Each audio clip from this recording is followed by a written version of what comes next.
आश्रम के सभी बच्चे जब दूसरे कामों में लगे होते थे तो एक बच्चा एक कोने में बैठा चुपचाप अपने आप में खोया रहता था।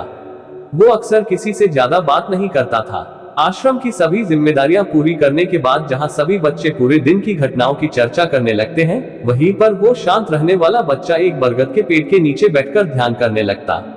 सभी बच्चों को आश्चर्य होता था क्योंकि उसका कोई दोस्त नहीं था। वो अक्सर आश्रम में अकेला ही घूमता रहता था। ये देखकर उसके गुरु को बड़ी प्रसन्नता होती थी। उसे लगता था कि कोई तो है आश्रम में जो मौन यानी कि चुप रहने की ताकत को समझता है, उसके महत्व को समझता है। आश्रम के बारे में जब भी कोई जरूरी निर्णय लेना होता उसकी राय जरूर लिया करते थे, लेकिन यही बात गुरुजी के एक दूसरे शिष्य को बड़ी खटकती थी।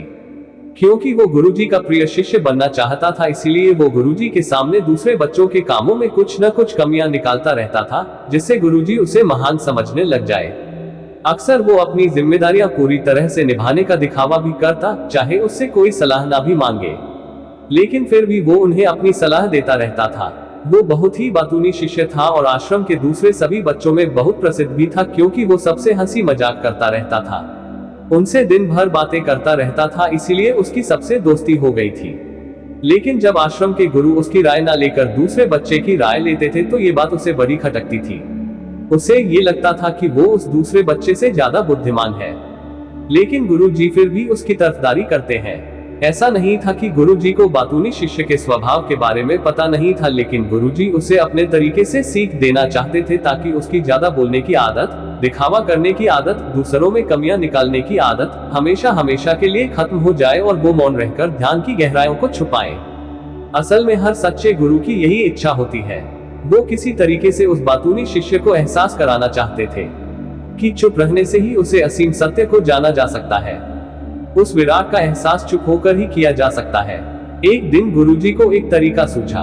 उन्होंने आश्रम के सभी बच्चों को अपने पास बुलाया और कहा कि मैं तुम सभी को दो दो हिस्सों में बांटकर अलग अलग गांवों में भिक्षा मांगने के लिए भेज रहा हूं, और जो भी दो बच्चे सबसे ज्यादा भिक्षा मांग कर लाएंगे उन दोनों को आश्रम की सभी जिम्मेदारियां निभाने का मौका दिया जाएगा। अपनी बात जारी रखते हुए गुरुजी ने बताया कि भिक्षा मांगने से हमारा अहंकार खत्म होता है, इसीलिए हर शिष्य पूरे मन से भिक्षा मांगे। कोई भी इस काम को औपचारिकता में न ले, वरना तो वो अपने जीवन का बहुत बड़ा ज्ञान खो देंगे। आश्रम के गुरुजी ने जानबूझकर बातूनी शिष्य और चुप रहने वाले शिष्य की जोड़ी बना दी। बातूनी शिष्य के मन में सिर्फ एक ही बात चल रही थी कि इस बार उसे मौका मिला है और इस बार वो गुरुजी को दिखा देगा कि वो चुप रहने वाले शिष्य से कितना ज्यादा प्रतिभावान है। दोनों शिष्यों ने आपस में अपनी सहमति से निर्णय लिया कि दोनों गांव के अलग अलग जगह से भिक्षा मांगना शुरू करेंगे, ताकि भिक्षा मांगने का काम जल्दी खत्म किया जा सके। चुप रहने वाला शिष्य हर द्वार पर जाकर अपने हाथ जोड़कर अपना भिक्षा का पात्र उनके सामने कर देता। उसके चेहरे पर एक सादगी और उसकी आंखों में एक एकांत होता था, जिससे भिक्षा देने वाले उसे भिक्षा देकर अपने आप को अनुग्रहित समझते थे। वहीं पर दूसरा बातूनी शिष्य हर द्वार पर जाकर उनको कुछ न कुछ ज्ञान देने लगता था, जिससे ज्यादातर लोग उसे बिना भिक्षा दिए ही लौटा देते थे। पूरे गांव में भिक्षा मांगकर जब दोनों गांव के बीच में मिले तो बातूनी शिष्य ने देखा कि चुप रहने वाले शिष्य के पास उससे दुगुनी भिक्षा थी। ये देखकर उसे मन ही मन बहुत ठेस पहुंचा। लेकिन जब वो दोनों भिक्षा का सामान लेकर आश्रम की तरफ जा रहे थे तब बातूनी शिष्य को एक चालाकी सूझी। उसने चुप रहने वाले शिष्य से कहा कि हमें अपनी भिक्षा एक ही थैले में डाल लेने चाहिए। गुरुजी ने हम दोनों को एक साथ भिक्षा लाने के लिए कहा था। चुप रहने वाले शिष्य ने बिना कुछ बोले अपनी सारी भिक्षा उसके थैले में डाल दी। बातूनी शिष्य मन ही मन बहुत खुश हो रहा था कि अब गुरुजी को ये पता नहीं चलेगा कि ज्यादा भिक्षा हम में से किसने मांगी। उसे लग रहा था कि गुरुजी मुझे इससे कम प्रतिभावान समझेंगे, इसीलिए उसने ये तरकीब लगाई। सभी शिष्यों के आने के बाद संध्या के समय जब सभी की भिक्षा तोली गई तो इन दोनों शिष्यों की भिक्षा सबसे ज्यादा निकली। गुरुजी ने इन दोनों का अभिवादन करते हुए आश्रम के सभी बच्चों के सामने उनकी पीठ थपथपाते हुए उन्हें मुबारकबाद दी और कहा कि मैं आश्रम का कार्यभार तुम दोनों को नहीं सौंप सकता। इससे आपसी मतभेद होने का खतरा रहता है, इसीलिए तुम दोनों में से जो ज्यादा भिक्षा लेकर आया है, आश्रम की जिम्मेदारी उसे ही सौंपी जाएगी। जब उन्होंने उनसे पूछा कि तुम में से ज्यादा भिक्षा कौन मांग कर लाया था, तो बातूनी शिष्य ने कहा कि गुरुजी मैं इससे दुगनी भिक्षा मांग कर लाया था, लेकिन मुझसे गलती हो गई कि मैंने वो दोनों भिक्षा एक ही थैले में डाल ली। मुझे नहीं पता था कि आप ऐसा निर्णय लेने वाले हैं, वरना तो मैं अपनी शिक्षा का थैला अलग ही रखता। इस पर गुरुजी ने चुप रहने वाली शिष्य से पूछा कि क्या तुम इसके बाद से सहमत हो। क्या तुम इससे कम भिक्षा लेकर आए थे? ये सुनकर चुप रहने वाले शिष्य ने कहा कि गुरुजी, मेरे पास ऐसा कोई साधन नहीं है जिससे मैं ये साबित कर पाऊं कि मैं इससे ज्यादा भिक्षा लेकर आया था। असल में ये उल्टा बोल रहा है, दुगनी भिक्षा में लेकर आया था, ये मुझसे आधी भिक्षा लेकर आया था और इसी ने ही मुझसे भिक्षा एक थैले में डालने की बात कही थी। आश्रम से कुछ दूरी पर एक पहाड़ी थी जिसके पीछे सूरज अभी अभी संध्या के समय ढल रहा था। गुरुजी को तो पता था कि सच कौन बोल रहा है, लेकिन बाकी बच्चों के सामने सच साबित करने के लिए उन्होंने उन दोनों से एक सवाल पूछा कि पीछे पहाड़ी पर तुम्हें क्या दिखाई दे रहा है। ये सुनकर वाचाल शिष्य झट से बोल पड़ा कि गुरुजी, पहाड़ी के पीछे सूरज अपना रंग बिखेर रहा है, आसमान में लालिमा छाई हुई है, ये बहुत ही सुंदर दृश्य है। वो तो और भी बहुत कुछ कहना चाहता था, लेकिन गुरुजी ने उसे चुप करते हुए दूसरे शिष्य से जवाब जानने के लिए जब उसकी तरफ देखा तो उसकी आंखों में आंसू भरे हुए थे। श्रद्धा, भक्ति और प्रेम से उसकी आंखें भर आई थी। गुरुजी को उससे पूछने की जरूरत ही नहीं पड़ी। गुरुजी ने सभी बच्चों को संबोधित करते हुए कहा कि मैंने सवाल किया था कि पहाड़ी के पीछे तुम्हें क्या दिखाई दे रहा है। ज्यादातर लोगों को यही दिखाई देगा कि एक बहुत सुंदर दृश्य है, लेकिन मजे की बात यह है कि सुंदरता बोलकर नहीं बताई जा सकती, उसे महसूस किया जा सकता है और सामने वाला उस सुंदरता को आपकी आंखों में देख पाता है।